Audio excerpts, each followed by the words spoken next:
Alors, chers amis, c'est avec joie que je vous accueille ce matin de Pâques, la résurrection de notre Seigneur.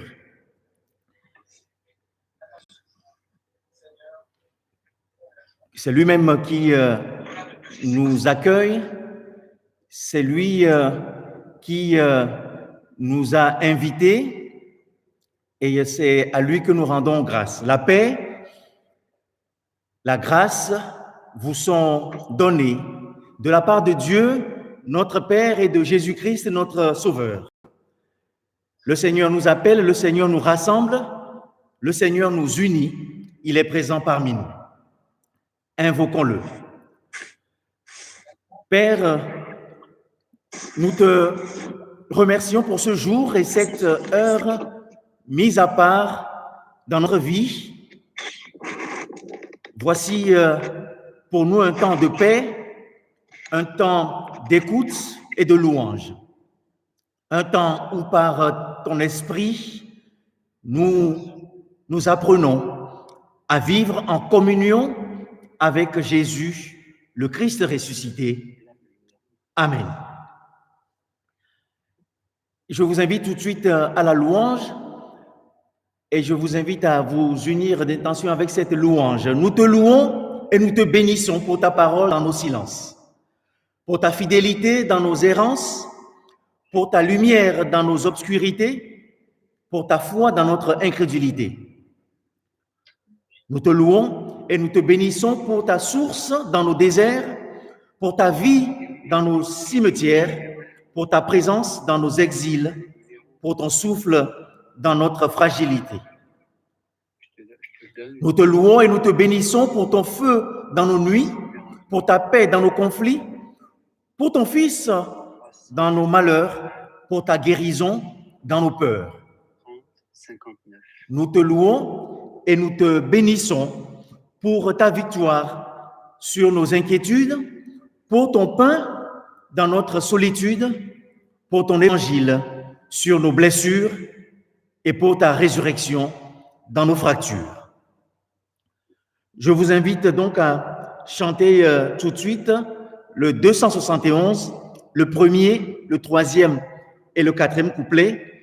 Louange et gloire à ton nom, louange et gloire à ton nom.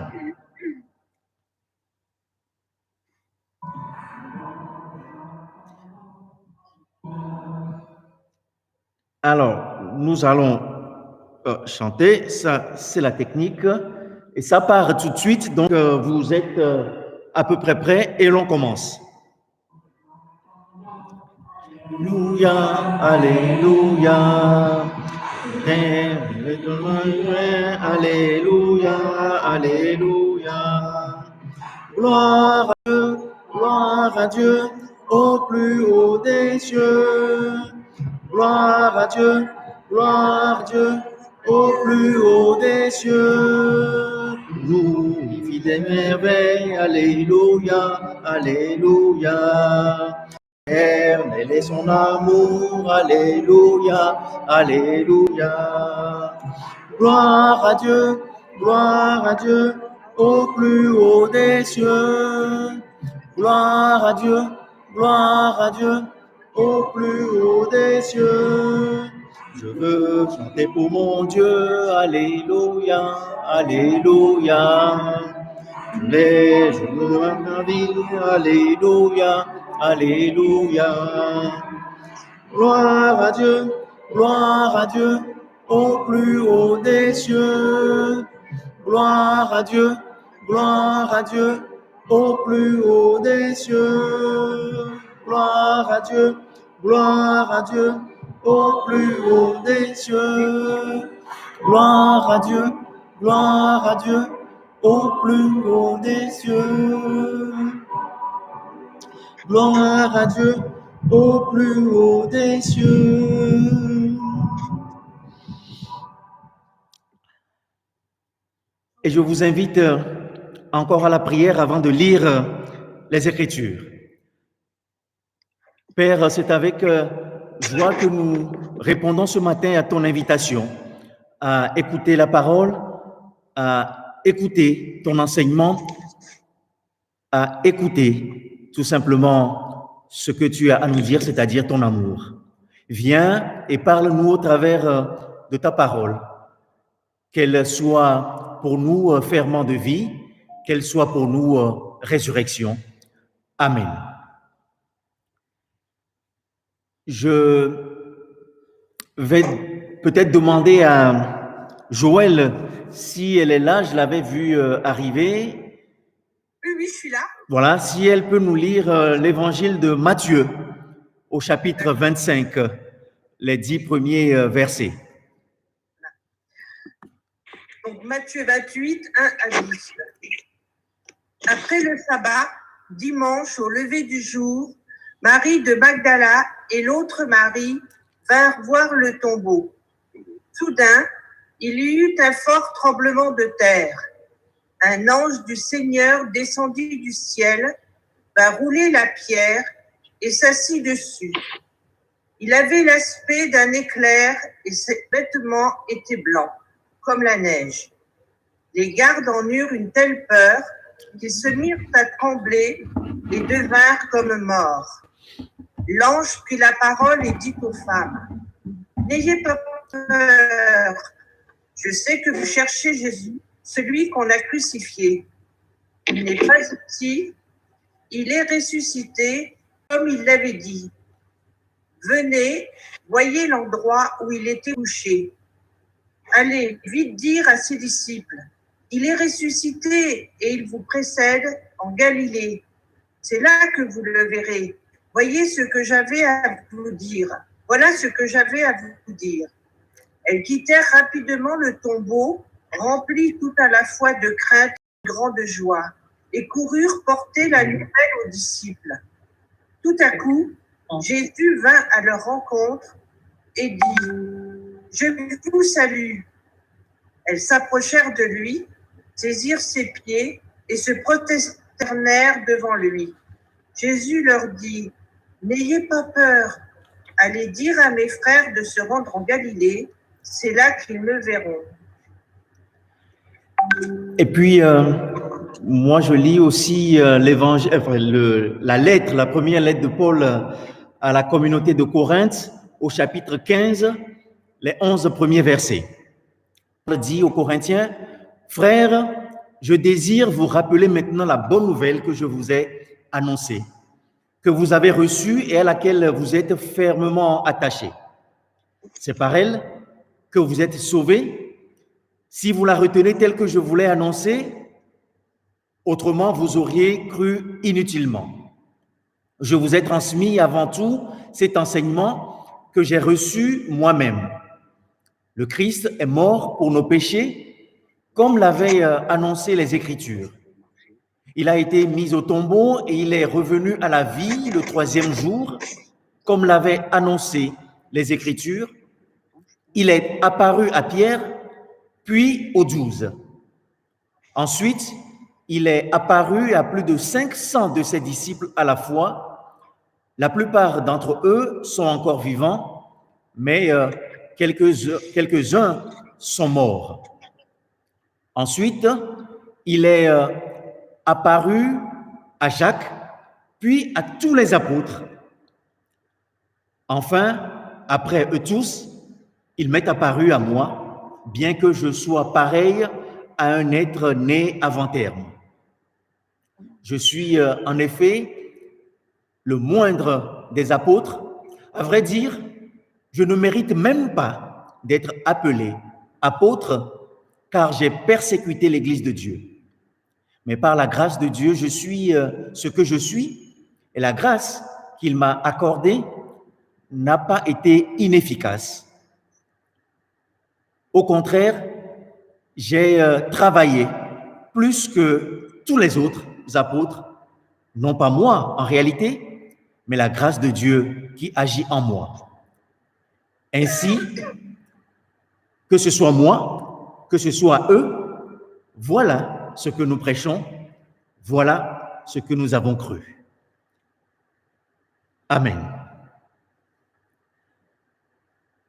Frères et sœurs en Christ, chers amis, je voudrais commencer cette prédication par une petite histoire. Vous me connaissez maintenant, vous savez que j'aime raconter des histoires et je ne vais pas m'empêcher en ce beau jour ensoleillé de vous raconter cette petite histoire, l'histoire de Marie. Alors, toute ressemblance avec des personnes réelles, bien sûr, n'est pas fortuite. Les paysages de campagne défilent rapidement. Marie a le nez collé contre la vitre de la voiture. Sans crier gare, la fillette interpelle sa grand-mère qui conduit. « Ma maman, est-ce que ça existe des gens, des personnes qui étaient mortes et qui sont redevenues vivantes ?» Oui, les récits de la Bible nous le racontent. Par exemple, Jésus lui-même a vécu cela. Cela s'appelle la résurrection. Mais si on est mort, comment on peut être revivant à nouveau? C'est vrai, c'est un mystère, mais moi, je connais quelqu'un qui, d'une certaine manière, a vécu une résurrection. Ah bon? Qui, ma maman? Je le connais? Oui, Lulu, par exemple. Lulu a été mouru et il est redevenu vivant. Mais il est tout vieux, avec son visage tout abîmé. Il aurait pu redevenir jeune s'il a revécu. Ma maman se gare devant la maison, Marie descend du véhicule, traverse la ruelle et se dirige vers la petite maison basse construite au ras de la chaussée. Elle toque au carreau comme elle le fait souvent. Quand sa grand-mère l'envoie porter à Lucien, dit Lulu, leur voisin, de longue date, une part de tarte ou une invitation à déjeuner après le culte. Un homme aux cheveux blancs, habillé modestement, ouvre la fenêtre, un sourire aux lèvres. « Bonjour Marie, ça me fait plaisir que tu viennes me voir. » « Bonjour Lulu, c'est vrai que tu t'étais mort et que tu t'as revécu ?» Le vieil homme sourit, hésite et commence. « Ah Marie, c'est une longue histoire. Avant, je ne voyais plus personne parce que je passais mon temps à boire de l'alcool et je n'arrivais pas à m'arrêter. Quand j'avais bu, je devenais méchant avec tout le monde. Et un jour, ton grand-père et ta grand-mère m'ont rendu visite. C'étaient les seuls du quartier d'ailleurs. Ils m'ont parlé d'un groupe d'hommes et de femmes qui avaient les mêmes problèmes d'alcool que moi. Nous sommes allés ensemble voir ces gens. Là, on parlait de miracles qui sont racontés dans la Bible et certains parlaient de transformations que Jésus faisait dans leur vie. Et ça fait longtemps que je fais partie de ce groupe. Et oui, je peux dire que ça a changé ma vie. Je peux dire que, en allant dans ce groupe, je suis sorti de l'alcool. Alors oui, je suis mort dans l'alcool, mais j'ai ressuscité grâce à Jésus et aux autres. Ça a été, et c'est toujours un miracle que je vois tous les jours. Quant à ma résurrection, Marie, celle qu'on attend pour tout à la fin, j'ai totalement confiance. Parce que je sais qu'en mon Sauveur, j'ai déjà été libéré pour aujourd'hui et pour demain. Voilà ma petite histoire de résurrection. Frères et sœurs, avec la question que Marie pose à sa grand-mère, comme souvent beaucoup d'enfants le font, Marie met tout de suite au centre les problèmes que pose la résurrection. C'est quoi d'abord vivre? Et du coup, c'est quoi mourir? Qu'est-ce que c'est que de revivre? Comment la résurrection intervient-elle? Quel lien y a-t-il entre vivre maintenant et la résurrection que nous attendons, que nous espérons? Nous sommes 2000 ans plus âgés que les chrétiens de Corinthe. Nous connaissons un peu plus l'histoire qui lie Dieu aux hommes. Mais la petite Marie est comme les chrétiens de l'époque de Paul. Pour eux, croire ne coule pas de source. Et nous sommes nous aussi avec nos réticences, nos doutes, et nous avons besoin d'encouragement, de preuves. Et il faut être honnête, Dieu ne nous facilite pas la tâche puisque la résurrection reste un mystère qui est pourtant le centre de notre foi. Il a été mis au tombeau, il est revenu à la vie le 3e jour, comme l'avaient annoncé les Écritures, nous dit l'apôtre Paul. Nous ne pouvons que l'accepter sans trouver des réponses à toutes les questions que cela pose. Et puis, à quoi aurait servi ce don de Dieu, ce don du Christ, si les hommes ne pouvaient vivre et en tirer quelque chose pour leur vie? Paul insiste sur l'actualité de ce changement radical. Croire dans la résurrection, c'est croire que la vie du Christ peut intervenir dans nos vies. Faire confiance, s'en remettre à la puissance de la vie sur la mort et combattre coûte que coûte ce qui peut anéantir l'homme, et c'est annoncer, témoigner, vivre de la résurrection dans sa vie terrestre. Et la grâce agit en nous. Oui, voilà, frères et sœurs, ce que nous propose Paul aujourd'hui, ce que nous propose un peu Lulu et Marie dans cette petite histoire que je vous ai racontée. Dans ces temps que nous vivons, nous aussi, nous avons nos inquiétudes, nous avons nos doutes, nous avons nos fragilités, notre foi qui chancelle. Mais je pense que nous n'avons pas à avoir peur. L'Ecclésiaste nous dit ce qui se passe aujourd'hui se passera demain. Et donc, ce qui s'est passé hier, c'est aussi passé aujourd'hui parce que rien n'est nouveau sous le soleil. Et beaucoup pensent ou beaucoup vivent difficilement le confinement que nous vivons, la maladie et tout ce que nous entendons dans les médias et qui nous fait peur, et nous avons raison. Mais en même temps, l'évangile et la résurrection aujourd'hui, ce matin de Pâques, nous invitent à nous retourner sur nous-mêmes et à retourner à l'essentiel. C'est vrai que notre société technicienne et le pouvoir de l'ordinateur et tout ce que nous avons, nous l'utilisons encore ce matin, nous donne parfois le courage ou des ailes pour vouloir aller plus loin. Et c'est notre société technicienne qui risque de nous perdre, comme le disait un peu Jacques Ellul. Oui, dans la Bible aussi, comme le dit l'Ecclésiaste, ce qui nous arrive aujourd'hui, c'est déjà produit. Le premier confinement, certains pensent que c'était à la libération de l'esclavage du peuple d'Israël, mais moi je pense que le premier confinement, c'était Noé avec son arche, où tout le monde devait être enfermé pendant 40 jours et 40 nuits. Oui, il y a eu la sortie d'Égypte, et puis il y a eu les épisodes avec les Philistins, à qui Dieu a envoyé le mot hébreu de la maladie qui est envoyé, c'est la peste, disons. Donc c'est un peu notre coronavirus aujourd'hui. Mais ils s'en sont sortis parce que les prophètes et la Bible les a appelés à un changement. Je pense que ce que l'Évangile et la lettre de Paul nous invitent aujourd'hui à faire, c'est ce retournement pour nous recentrer sur l'essentiel et aussi porter témoignage. J'ai un ami médecin qui est souvent sur Internet, sur YouTube, qui est un peu blogueur là, qui me disait, mais les protestants, dans cette affaire, on ne vous entend pas. Les chrétiens, on ne vous entend pas. C'est un peu vrai. Nous sommes peut-être devenus muets, mais je lui ai répondu que nous autres, en tout cas protestants, c'est parce que nous sommes un peu timides et que nous ne voulons pas crier notre foi sur tous les toits. Et pourtant, c'est ce que nous demande aujourd'hui Paul dans la lettre envoyée aux Corinthiens. Frères et sœurs, voilà ce que j'ai envie de nous appeler à faire aujourd'hui. Retourner sur nous-mêmes et porter témoignage de cette résurrection que nous vivons aujourd'hui. Oui, le Christ est ressuscité. Alléluia, il est ressuscité.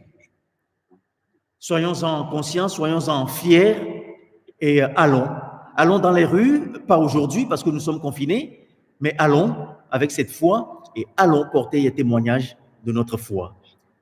Amen.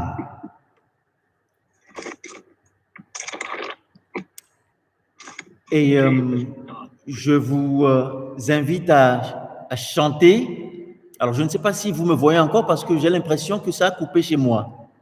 Non, non, on te Si, voit. on te voit. Ah, d'accord. Bon, Et merci pour ton message. je vous en prie. Nous allons prier maintenant. Et, mais avant de prier, peut-être que nous allons aussi chanter. Chanter le 81, le 1, le 3 et le 5. Donc, premier, troisième et cinquième couplet que nous chantons joyeux.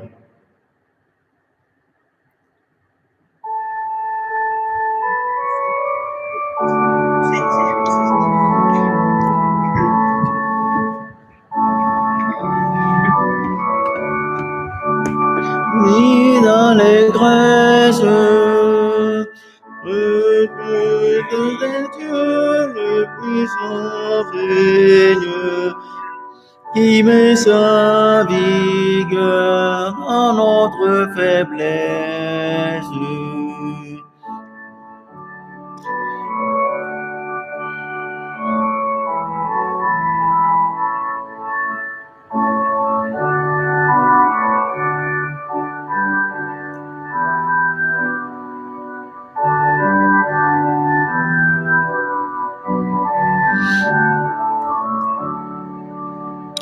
Tu m'as appelé dans tes longues peines, je t'ai redonné pour guider tes pas, pour amener ton bras, ma parole même.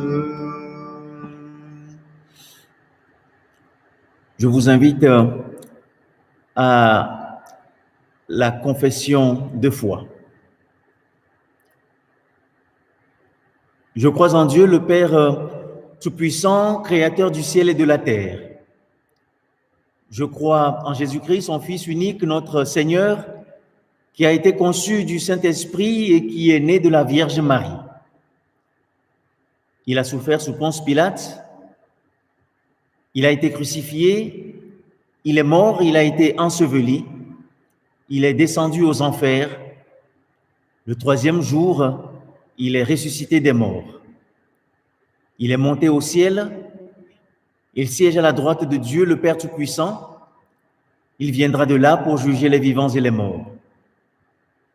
Je crois au Saint-Esprit, la Sainte Église universelle, la communion des saints, la rémission des péchés, la résurrection de la chair et la vie éternelle. Amen.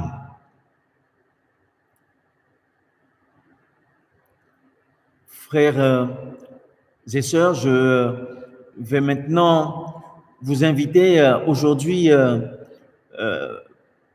jour de résurrection, à symboliquement aller accepter l'invitation du Christ à son repas auquel il a invité ses amis un peu avant d'être livré. Repas qu'il a à nouveau partagé avec les voyageurs d'Emmaüs. Mais aujourd'hui, avec le confinement et éloignés les uns des autres, nous allons juste symboliquement nous recueillir un instant autour de cette table de la scène.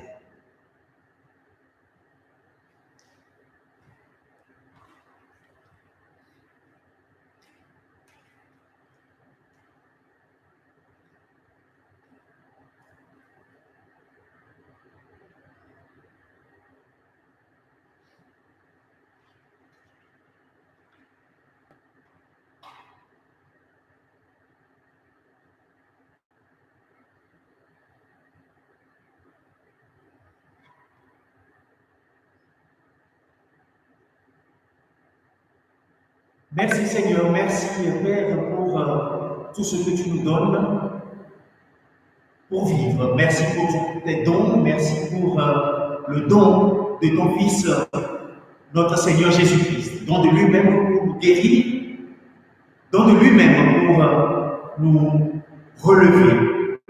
Nous relever de nos craintes, de nos peurs. Nous relever à la vie. Sois béni et que gloire te soit rendue aujourd'hui et à travers tous les siècles. Amen.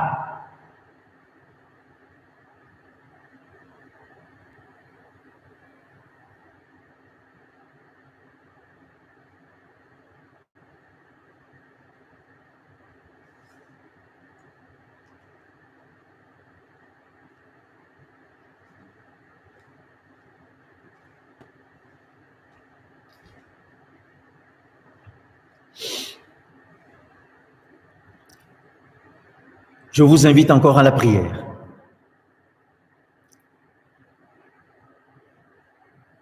Père,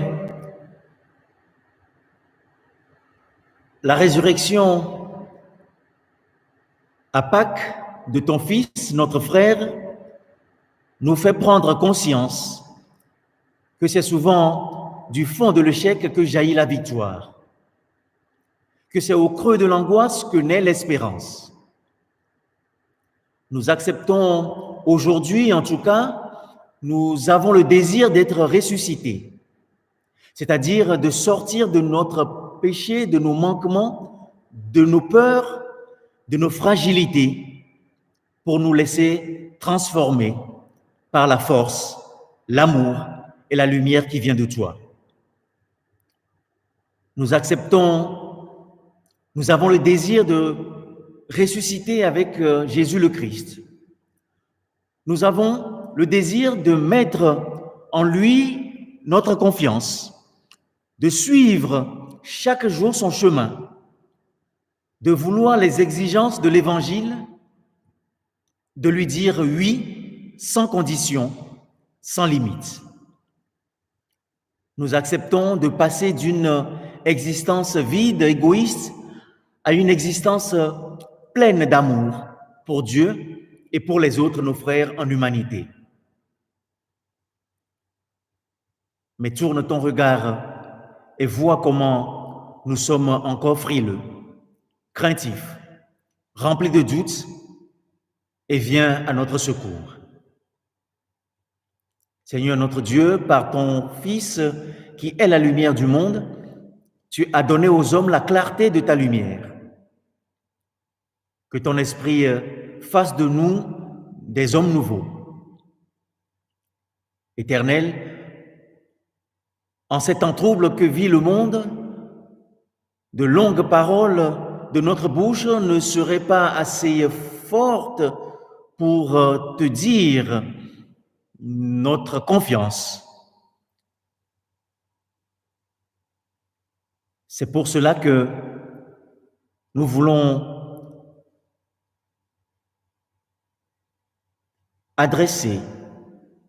nous adresser à toi par la prière que Jésus nous a laissée en te disant: Notre Père qui es aux cieux, que ton nom soit sanctifié, que ton règne vienne, que ta volonté soit faite sur la terre comme au ciel.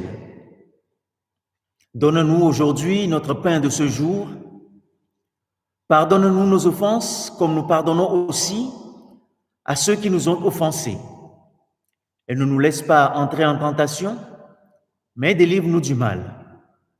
Car c'est à toi qu'appartiennent le règne, la puissance et la gloire au siècle des siècles. Amen. Et avant de recevoir la bénédiction, je vous invite à chanter le cantique 471, à toi la gloire. C'est le premier ou l'un des premiers au top 50 de nos chants, de nos cantiques. À toi la gloire.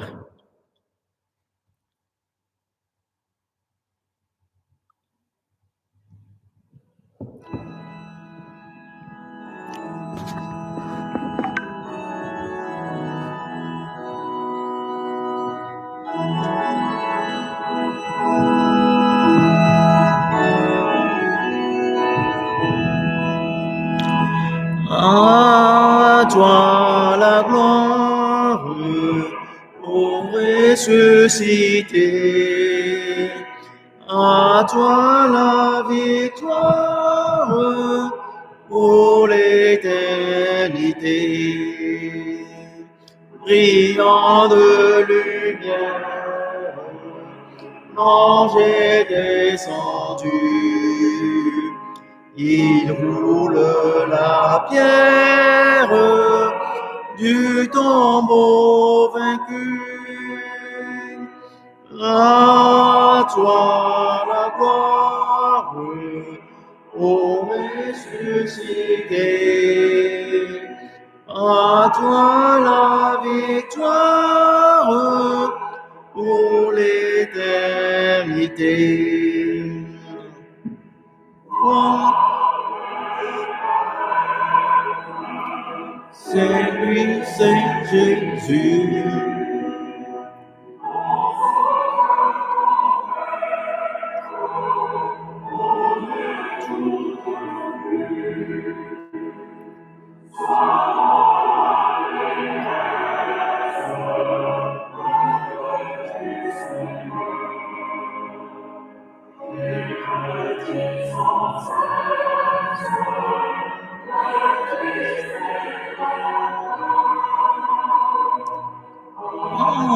À toi la gloire, ô ressuscité.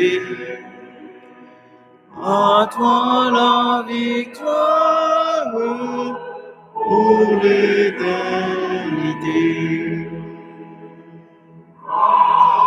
Vais-je encore sévir à jamais celui que j'adore, le prince de paix. Il est ma victoire, mon puissant soutien, ma vie et ma gloire. Non, je ne crains rien. À toi la gloire, ô ressuscité.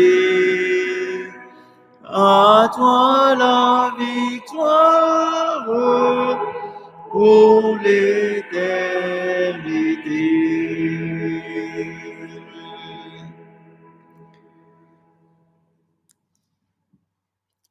Frères et sœurs, allons témoigner de notre foi. Allons témoigner de ce que nous avons appris et reçu. Allons témoigner de la résurrection et de la vie du Christ. Allons témoigner de cette bonne nouvelle dans notre vie.